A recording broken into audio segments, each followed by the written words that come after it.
So people, let us look at exotic diseases in this video. Okay, exotic means what? So basically exotic means something which is having characteristic of a distant foreign country.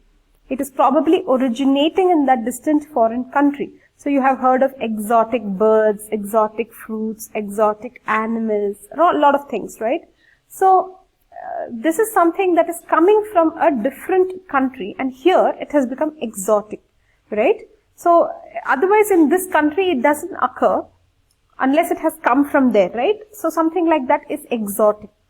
Exotic. So you should know some examples. So examples here we are talking about what?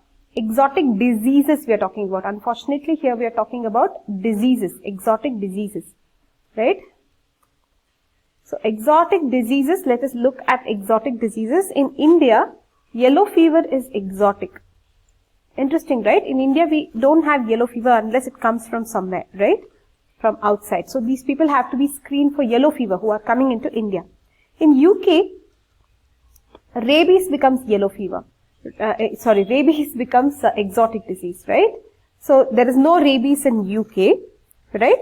So if rabies occurs in UK, it becomes an exotic disease. And in India, there is no yellow fever. If yellow fever happens, then it's going to be called as exotic disease. Okay.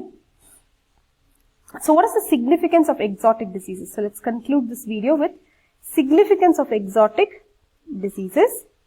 Basically, these pose a challenge. So you should make sure that they don't come into our country. You have to protect the country, right? You have to protect the borders. You have to put people in quarantine.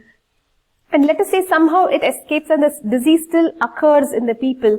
It is very difficult to diagnose because people are not looking out for these symptoms, right? Diagnosis is very hard and it may get missed, right? And even if it gets diagnosed, the treatment facility may not be available so easily, the remedial measures may not be available so easily in that particular country. Okay, so these are exotic diseases. So we have covered what these are, what exactly exotic means, what exotic diseases the examples are, we have seen, right? There will definitely be a lot of examples. Then the significance of these.